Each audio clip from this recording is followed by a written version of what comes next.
అని అనౌన్స్ చేసి ఎన్నికల్లో వాగ్దానాలు ఇచ్చి హామీలు ఇచ్చి అధికారంలోకి వచ్చారో అది రైతులకు 20,000 రూపాయలు సంవత్సరానికి వ్యవసాయానికి పెట్టుబడి సాయం కింద ఇస్తామని చెప్పిన అది వాళ్ళు ఈ సంవత్సరంలో అమలు చేయకపోగా మళ్ళీ అది గొప్పగా చెప్పుకుంటున్నారు అధ్యక్ష. రైతుల గురించి మేము మొదటగా ప్రస్తావించామని అది 20,000 రూపాయలు రైతులు ఎదురు చూస్తా ఉన్నారు అధ్యక్ష. ఒక్కరు కూడా రాష్ట్రంలో ఏ రైతుకి 20,000 రూపాయలు ఇచ్చినా దాఖలాలు లేవు అధ్యక్ష. మేడం అదే విధంగా ప్లీజ్ ఇప్పుడే చెప్పారు కదా మంత్రి గారు మీరే సభను కామెంట్ చేసి మీరు డిస్టర్బ్ చేస్తే ఇక సభను ఎలా నడుపుతారండి? మేడం గారు మీరు అధ్యక్ష నేను చెప్పేది వాళ్ళు చెప్పారు కదా అధ్యక్ష, గవర్నర్ బుక్ లో ఉన్నాయే మాట్లాడమన్నారు, అయ్యే మాట్లాడతా, దయచేసి వినండి. దాంట్లో ఏదన్నా డీవియేషన్ ఉంటే నేను ఆన్సర్ చెప్తాను, నాది ఏదన్నా పొరపాటు ఉంటే నేను సరిదిద్దుకుంటాను, దయచేసి వినండి. ఇది క్లియర్గా రైతుల్ని మోసం చేశారు అధ్యక్ష. గవర్నర్ ప్రసంగంలో అది లేదు అధ్యక్ష. రెండోది యువత ఉద్యోగాలు 20 లక్షల ఉద్యోగాలు ఇస్తాము అని చెప్పి ఈ ప్రభుత్వం హామీ ఇచ్చి వాళ్ళ సూపర్ సిక్స్లో పెట్టేసి అధికారంలోకి వచ్చింది అధ్యక్ష. ఈ సంవత్సరం దాదాపు 9 నెలలు 10 నెలలు అయిపోయింది అధ్యక్ష. ఈ ప్రభుత్వం వచ్చి 20 లక్షల్లో దాదాపు 4 లక్షల ఉద్యోగాలు ఇస్తామని హామీ అధ్యక్ష. ఫస్ట్ ఇయర్ లో ఒక్క ఉద్యోగం కూడా ఇచ్చిన పాపన పోలేదు అధ్యక్ష. ఒక్క నోటిఫికేషన్ లేదు అధ్యక్ష. ఇప్పటికీ రాబోయే ఇస్తామని చెప్తున్నారు కానీ ఈ 10 నెలల్లో జరిగింది లేదు అధ్యక్ష. ఇంకొకటి నిరుద్యోగులకు మొత్తానికి 3,000 రూపాయలు భృతి ఇస్తామని చెప్పారు అధ్యక్ష. నిరుద్యోగ భృతి ప్రస్తావనే లేదు అధ్యక్ష. అక్కడ అసలు ఈ గవర్నర్ ప్రసంగంలో నిరుద్యోగ భృతి ప్రసంగమే లేదు, ఉండదు. ఎందుకంటే వాళ్ళు హామీలు అమలు చేసే ఆలోచనలు లేరు అధ్యక్ష. ఉద్యోగాలు, నిరుద్యోగ భృతి, వ్యవసాయం ఇవన్నీ పక్కన పెడితే విద్యా విధానాలకు వచ్చేటప్పటికి అధ్యక్ష వీళ్ళు చాలా గొప్పగా చెప్పుకుంటున్నారు అధ్యక్ష. అసలు సాఫ్ట్వేర్ పితామోహం మేము, సాఫ్ట్వేర్ తీసుకొచ్చింది మేము ఈ రాష్ట్రంలోకి అని చెప్తున్నారు అధ్యక్ష. గత ప్రభుత్వంలో ఇంగ్లీష్ మీడియం తీసుకొస్తే ఈరోజు సాఫ్ట్వేర్ ఉద్యోగాలు, తెలుగు మీడియం చదువుకున్న వాళ్ళకి సాఫ్ట్వేర్ ఉద్యోగాలు వస్తాయి అధ్యక్ష. ఈరోజు ప్రపంచంతో పోటీ పడాలి. వాళ్ళు ముఖ్యమంత్రి గారు చెప్తా ఉన్నారు ఆర్టిఫిషియల్ ఇంటెలిజెన్స్ తెలుగు మీడియంలో ఉందా? గత ప్రభుత్వంలో ఇంగ్లీష్ మీడియం అమలు చేశారు. ప్రపంచంతో పోటీ పడే విధంగా ఆ రోజు విద్యార్థులను తీర్చిదిద్దడానికి ఎల్కేజీ నుంచే ప్రణాళికలు చేశారు. ఈ రోజు మీరు తెలుగు మీడియం అమలు చేస్తారా, ఇంగ్లీష్ మీడియం అమలు చేస్తారా అనేది క్లారిటీ లేదు గవర్నర్ స్పీచ్ లో. తెలుగు మీడియమా, ఇంగ్లీష్ మీడియమా? సభ్యులు క్షమించాలి అధ్యక్ష, ధన్యవాదాలు. ఇక్కడ తెలుగును అవమానించడం అధ్యక్ష. తెలుగు చదువుకుంటే సాఫ్ట్వేర్ ఉద్యోగాలు వస్తాయా అని అడగడం అన్నది నిజంగా అబ్జెక్టబుల్ అధ్యక్ష. ఏం తెలుగు చదువుకున్న వాళ్ళు కలెక్టర్లు కాలేదా? తెలుగు చదువుకున్న వాళ్ళకి పెద్ద పెద్ద పొజిషన్ లో లేరా? తెలుగు వాళ్ళు ఈ రోజు ఢిల్లీలోని పెద్ద పెద్ద పొజిషన్స్ లో లేరా అధ్యక్ష? తెలుగు మీడియంలో చదువుకున్న వాళ్ళందరూ కూడా ఈ రోజు మంచి మంచి పొజిషన్స్ లో ఉన్నారు. తెలుగు చదువుకుంటే సాఫ్ట్వేర్ ఉద్యోగాలు రావు అన్న పదాన్ని అతను ఇత్తుడా చేసుకోవాలి అధ్యక్ష. ఇతడా చేసుకోవాలి అధ్యక్ష, చేయమని అధ్యక్ష. అది ఓడు తెలుగుని గౌరవించే ఎవరైనా తెలుగు ప్రజలుగా, తెలుగు రాష్ట్రాల్లో ఉండి, తెలుగు శాసన మండలి సభ్యులుగా ఉండి, తెలుగు రాష్ట్రాల్లో శాసన మండలి సభ్యులుగా ఉన్న వాళ్ళు తెలుగును అవమానించడం అన్నది నిజంగా చాలా దురదృష్టకరం అధ్యక్ష. దీన్ని మీరు ఎట్టి వేస్తున్నది విత్డ్రా చేసుకోవాలి అధ్యక్ష. కోర్సు విత్డ్రా చేసుకోవాలి, లేకపోతే మీరైనా విత్డ్రా చేయాలి. చెప్పండి. నేను కూడా తెలుగు మీడియం చదువుకున్నా అధ్యక్ష. అరే మీరు మా వినండమ్మా, మీరు మధ్యలో ఇంటర్ఫీర్ అవ్వద్దు దయచేసి అధ్యక్ష. మీరు ఇంటర్ఫీర్ అవుతుందని చెప్పండి, మొత్తం అయిపోయినాక మాట్లాడమని చెప్పండి, ఇంటర్ఫీర్ అవుతుందని చెప్పండి. మీరు పూర్తిగా మా భావం చెప్పకుండా, మా అభిప్రాయం చెప్పకుండా మాట్లాడతారు అధ్యక్ష. నేను చెప్పింది వినాలి కదా అధ్యక్ష. నేను చెప్పింది అధ్యక్ష, మా ప్రభుత్వ విధానం చిన్నప్పటి నుంచి కూడా ఇంగ్లీష్ మీడియంలోకి తీసుకొస్తే తెలుగు 100% సబ్జెక్ట్ ఉండాలనేది మా విధానం అని చెప్తున్నా. పూర్తిగా వినకుండా మధ్యలో ఇంటర్ఫీర్ అయిపోయి ఎక్కడెక్కడ దూరపడి డిబేట్ చేయొద్దు అధ్యక్ష. మా అభిప్రాయం అధ్యక్ష మా అభిప్రాయం పూర్తిగా విన్న తర్వాత మాత్రమే వాళ్ళు ఇంటర్ఫీర్ అవ్వమని చెప్పండి దయచేసి. మధ్యలో డిబేట్ చేస్తున్నారు.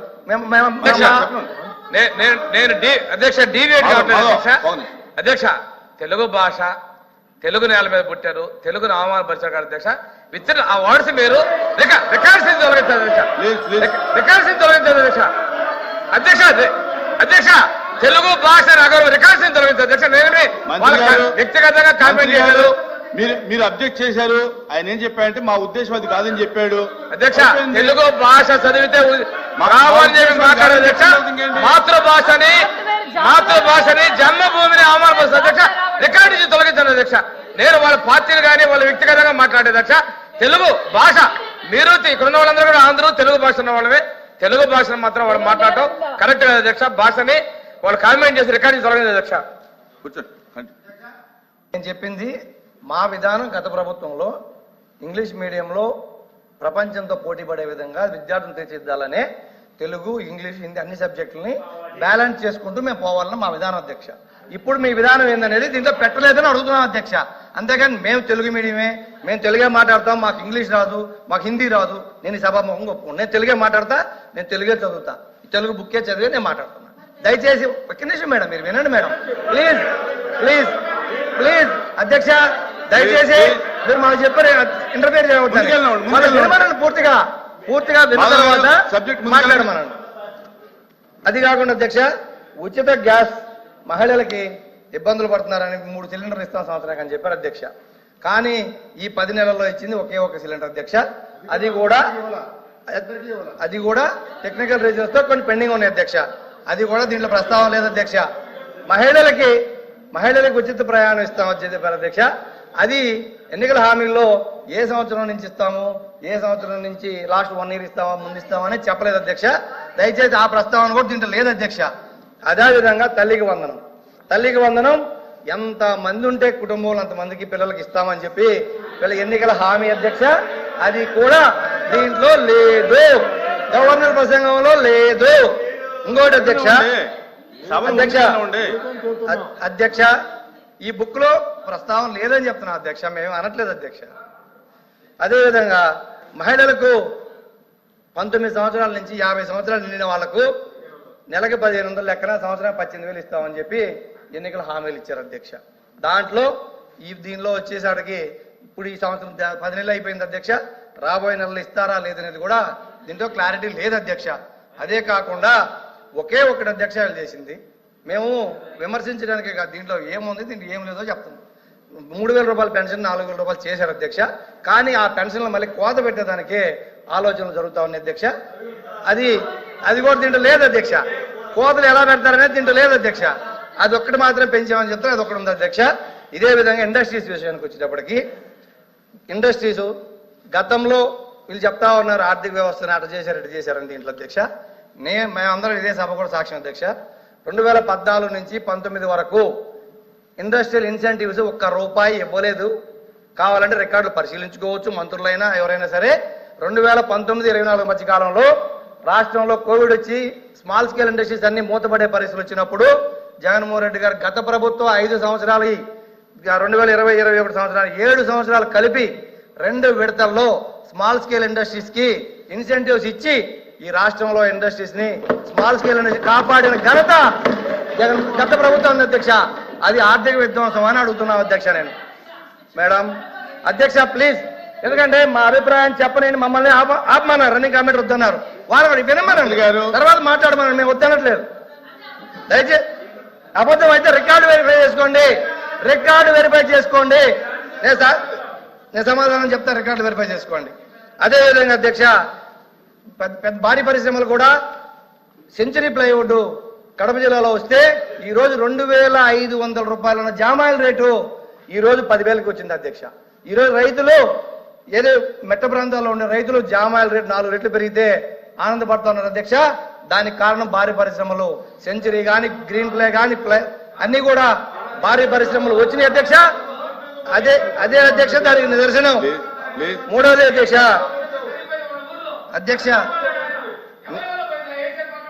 ఏంది మేము చెప్తాం, అది కూడా చెప్తాం అధ్యక్ష కొనసాగనే ఉండే మంత్రులు కూడా ఇలా అట్లా అయితే ఎట్లా సార్ అధ్యక్ష? వాస్తవాలు చెప్తున్నాం అధ్యక్ష, మేము పెట్టినవి చెప్తున్నాం అధ్యక్ష. మంత్రి గారు మేము చేయనే చెప్పట్లేదు, చేసినవి చెప్తున్నాం. మేము చేసినవి చెప్తుంటే మీరు బాధపడితే ఎట్లా అధ్యక్ష? మంత్రి గారు అదేవిధంగా అధ్యక్ష ఇండస్ట్రీస్ రావాలి అంటే ఇండస్ట్రీస్ రావాలి అంటే మీరు వినండి, ఇండస్ట్రీస్ రావాలి అంటే వాళ్ళకి మౌలిక వస్తువులు కావాలి, మౌలిక సదుపాయాలు కావాలి, వాళ్ళకి నేషనల్ హైవేస్ కావాలి, ట్రాన్స్పోర్ట్ ఈజీగా ఉండాలి, పోర్టులు రావాలి, ఎక్స్పోర్ట్స్ ఇంపోర్ట్స్ ఈజీగా ఉంటేనే ఇండస్ట్రీస్ ఇక్కడికి వస్తాయి అధ్యక్ష. అలా అరే అధ్యక్ష లేదు అధ్యక్ష ప్లీజ్ వాళ్ళని ఓపిక తోడమన్నాడు. తర్వాత మాట్లాడమన్నాడు. మీరు కంటిన్యూ చేయండి. ఇండస్ట్రీస్ రావాలంటే ఇండస్ట్రియలిస్టులకి అధ్యక్ష ఇవి కావాలి అధ్యక్ష. ఇండస్ట్రియలిస్టులకి అవకాశాలు ఇస్తేనే వాళ్ళు వస్తారు అధ్యక్ష. కానీ గత ప్రభుత్వం చెప్పారు కదా, ఆ గత ప్రభుత్వంలో ఎటువంటి పర్మిషన్లు కానీ, ఎటువంటి ల్యాండ్ అక్విజిషన్ కానీ, ఎటువంటి డిపిఆర్లు కానీ లేవు అధ్యక్ష. దానికి సాక్ష్యం నేను మా రామాయపట్నం పోర్టు వచ్చిన తర్వాతే ఇండోసోల్ 4,800 ఎకరాలు అక్వైర్ చేసి ఇండోసోల్కి ఇచ్చాం. మీరు చెక్ చేసుకొని కావాలని రామాయపట్నం పోర్టు పక్కన రామాయపట్నం పోర్టు శంకుస్థాపన మీరు చేశారు, మేము చేశాం. తేడా ఏంటంటే మీరు ఎటువంటి పర్మిషన్లు కానీ ఈవెన్ నవయోగ దగ్గర ఎన్ఓసి కూడా తీసుకోకుండా మీరు శంకుస్థాపన చేస్తే ఆడ పోర్టుకు పర్మిషన్ లేకపోతే జగన్మోహన్ రెడ్డి గారి ప్రభుత్వం వచ్చిన తర్వాత నవయోగాల దగ్గర ఎన్ఓసి తీసుకొని పోర్టు ల్యాండ్ అక్వైర్ చేసి దానికి 3,600 కోట్ల రూపాయల నిధులు కేటాయించి ఆ పోర్టుని 1,600 కోట్ల రూపాయల నిధులు వినియోగించి ఆల్రెడీ పోర్టు సగం పూర్తయింది అధ్యక్ష. అది అయ్యింది కాబట్టే మాకు ఇండోసోల్ వచ్చింది అధ్యక్ష. ఈ రోజు అధ్యక్ష మాధవ్ గారు ఉండండి. అధ్యక్ష మాధవ్ గారు క్లోజ్ చేయండి. మీరు క్లోజ్ చేయండి. ఇదేంటి సార్, పుస్తకం చాలా పెద్ద పుస్తకం చదివారు సార్. వాళ్ళు ఇంటరప్ట్ చేసి 10 నిమిషాలు బాగోటి క్లోజ్ చేయమంటే అధ్యక్ష. ఇప్పుడు ఇండస్ట్రీస్ విషయం ఈ బుక్ లో ఏముందో, ఈ పోర్టుల విషయం కూడా అధ్యక్ష నేను ఒకసారి మీకు చదివినిపిస్తాను అధ్యక్ష. ఈ బుక్ గవర్నర్ గారు రాజ్యాంగ హోదాలో ఉన్న వ్యక్తి చేత ఎలా అబద్ధాలు మాట్లాడించారో మీ దృష్టి తీసుకొస్తుంది అధ్యక్ష. 1153 కిలోమీటర్ల తీర ప్రాంతం వ్యూహాత్మక కనెక్టివిటీ మరియు ప్రపంచ స్థాయి మౌలిక సదుపాయాలు అందిపుచ్చుకోవడం ద్వారా ఆంధ్రప్రదేశ్ను ప్రపంచ అత్యుత్తమ లాజిస్టిక్స్ కలిగిన రాష్ట్రంగా రూపుదిద్దుటకు నా ప్రభుత్వం కట్టుబడి ఉంది. విశాఖపట్నం, కృష్ణపట్నం, రామాయపట్నం, గంగవరం, కాకినాడ, మచిలీపట్నం మరియు మూలపేట ఓడరేవులతో పాటు ప్రస్తుతం ఉన్న 10 పోర్టులన్నింటినీ ప్రపంచ స్థాయి ఓడరేవులు తీర్చిదిద్దుతున్నాం అన్నారు అధ్యక్ష. అసలు మన రాష్ట్రంలో ఉన్న ఓడరేవులు ఏంటి అధ్యక్ష? ఆల్రెడీ గతంలో ఉన్నది విశాఖపట్నం, కృష్ణపట్నం, గంగవరం, కాకినాడ, ఈ 4 పోర్టులు గతంలో ఉన్నాయి అధ్యక్ష. 75 సంవత్సరాల స్వాతంత్రం వచ్చిన తర్వాత జగన్మోహన్ రెడ్డి గారి ప్రభుత్వం వచ్చిన తర్వాత రామాయపట్నం, మచిలీపట్నం, మూలపేట ఈ 3 పోర్టులు తీసుకోవడంతో పాటు కాకినాడ గేట్వే పోర్టు తీసుకొచ్చింది 4 పోర్టు ఇప్పుడు అధ్యక్ష. గతంలో 8 ప్లీజ్ ప్లీజ్ డిస్టర్బ్ చేయబాక్ ప్లీజ్. గతంలో అధ్యక్ష 4 పోర్టులు రాష్ట్రంలో ఉంటే ఈ ప్రభుత్వం 5 సంవత్సరాల్లో కోవిడ్ పరిస్థితులు ఉన్నా కూడా 4 పోర్టులు పర్మిషన్ తీసుకొచ్చి ల్యాండ్ ఎక్వైర్ చేసి మొత్తం పర్మిషన్లతో పాటు నిధులు కేటాయించి 4 పోర్టులు ఈ రోజు సగం పనులైన అధ్యక్ష. ఆ 4 పోర్టుల మధ్యలో ఈ 10 నెలల నుంచి పనులు ఆగిపోయినాయి అధ్యక్ష. అయితే 10 పోర్టులు గతంలో ఉన్నోడితో పాటు మేము తీర్చిదిద్దామని చెప్తున్నాం అధ్యక్ష. ఇది మీరు రికార్డ్ చెక్ చేసుకోండి. మేము కానీ నేను ఏదైనా సత్యదూరంగా మాట్లాడుంటే నా మీద ఏ చర్యలు తీసుకున్నా నేను సిద్ధం అధ్యక్ష. ఇది మాత్రం నిజం. మీరు గవర్నర్తో అబద్ధం ఆడిచ్చారు, ఈ బుక్ లో ఉంది, ఇది చూసుకోండి మీరు. సరే సత్యదూరం అని చెప్తున్నాం కదా, సత్యదూరం అధ్యక్ష. ఇదే కాకుండా అధ్యక్ష ఈ పోర్టులకి బిజినెస్ రావాలి అంటే 5 రాష్ట్రాలు మన రాష్ట్రంలో ఆధారపడున్నాయి కాబట్టి తెలంగాణ కానీ, కర్ణాటక కానీ, ఛత్తీస్గఢ్ కానీ ఇలా అన్ని రాష్ట్రాలు మన మీద, కర్ణాటక కూడా కొంత ప్రాంతం మన ఆధారపడి ఉందని నేషనల్ హైవేల అధ్యక్ష గత ప్రభుత్వంలో 39,000 కోట్ల రూపాయలతో పోర్ట్ కనెక్టివిటీ నేషనల్ హైవేస్ భారతదేశ ప్రభుత్వం ఇచ్చింది అధ్యక్ష. మన ప్రభుత్వంలో మన ఎంపీలు తీసుకొచ్చారు అధ్యక్ష. అది కూడా ఆర్థిక విధ్వంసం అని అడుగుతాను అధ్యక్ష. ఈ సందర్భంగా నేను అయిపోయిన తర్వాత ఫిషర్మెన్స్ అందరికి కూడా ఆక్వా అభివృద్ధి చెందుతుందని చెప్పని దాదాపు 9 ఫిషింగ్ హార్బర్స్, 5 జెట్టీస్ గత ప్రభుత్వంలో నిర్మాణం చేపట్టింది అధ్యక్ష. అది కూడా వాస్తవం అధ్యక్ష. రికార్డులు చెక్ చేసుకోవచ్చు. ఎన్ని పనులు జరిగినాయి, ఎన్ని పనులు జరుగుతూ ఉన్నాయి, ఎన్ని పూర్తయినాయి అనేది కూడా అధ్యక్ష ఇవి మీరు చూసుకోవచ్చు. కానీ దీంట్లో ఆ ప్రస్తావన లేదు అధ్యక్ష ఈ గవర్నర్ ప్రసంగంలో. ఈ కాకుండా మెడికల్ కాలేజ్ అధ్యక్ష 11 ప్రభుత్వ మెడికల్ కాలేజీలతో 75 ఏళ్లలో ఈ రాష్ట్రంలో కడితే ప్రైవేట్ మెడికల్ కాలేజీలు కాదు అధ్యక్ష, వ్యాపార సంస్థలు కాదు అధ్యక్ష. 17 ప్రభుత్వ మెడికల్ కాలేజీల కోసం గత ప్రభుత్వం కేంద్ర ప్రభుత్వం దగ్గర అనుమతులు తీసుకొచ్చి దాదాపు 5 ప్రభుత్వ కాలేజీలు కంప్లీట్ చేస్తే మిగతా కాలేజీలు యూసే లేదు అధ్యక్ష. అవి ప్రైవేట్ పరం చేస్తారా, ప్రభుత్వంగా కట్టిస్తా అనేది దీంట్లో ప్రస్తావన లేదు అధ్యక్ష. ప్రజలు ప్రభుత్వ మెడికల్ కాలేజీలే ఉంటాయా, వాటిని ప్రైవేట్కి ఇస్తారా అనేది క్లారిటీ లేక చాలా కన్ఫ్యూజన్ ఉన్నారు. అది గవర్నర్ ప్రసంగంలో చేర్చుంటే బాగుండేదని నా అభిప్రాయం అధ్యక్ష. అలాగే టూరిజం అధ్యక్ష, టూరిజం విషయంలోకి వచ్చేటప్పటికి చెప్పండి. మన అధికారంలో ఉండేటప్పుడు అటు నుంచి తీసుకుంటే ప్రతిపక్ష హోదా పోతుందని చంద్రబాబు నాయుడు గారు పోతుందని మాట్లాడారు. మరి ఆ రోజు రూల్ అండ్ రెగ్యులేషన్స్ తెలీదా? ఆ రోజు సత్యబాబు గారు పెద్ద ఆయన సభలో ఉన్నారు అధ్యక్ష. అర్థం చేసుకోవాలి అధ్యక్ష. ఎక్కడ పడితే అక్కడ దీని గురించి మాట్లాడితే మేము మాట్లాడతాం. మేడం కూర్చోండి. ఎలా ఇస్తారండి అపోజిషన్ మంత్రి గారు, ఇస్తారు, మంత్రి గారు, అపోజిషన్ లీడర్ కి ఇస్తారు, మంత్రి గారు, అపోజిషన్ లేనప్పుడు మాధవ్ గారు కూర్చోండి. Only Jaganmohan Reddy floor leader అంతే, మంత్రి గారు. వైఎస్ఆర్సీపీ ఫ్లోర్ లీడర్ ఆయన అంతే. మంత్రి గారు. అంతకుమించి హలో తెలుగు రాజ్యం ఛానల్ చూస్తున్నారా? సామాజిక రాజకీయ జీవన చిత్రణే తెలుగు రాజ్యం. అతిశయోక్తులు అసత్యాలు ఉండవు. రాజకీయ కోణం కాదు, ప్రజా కోణమే కొలబద్ద. తెలుగు రాజ్యం వీక్షణ మీ ఉత్తమ అభిరుచికి నిదర్శనం.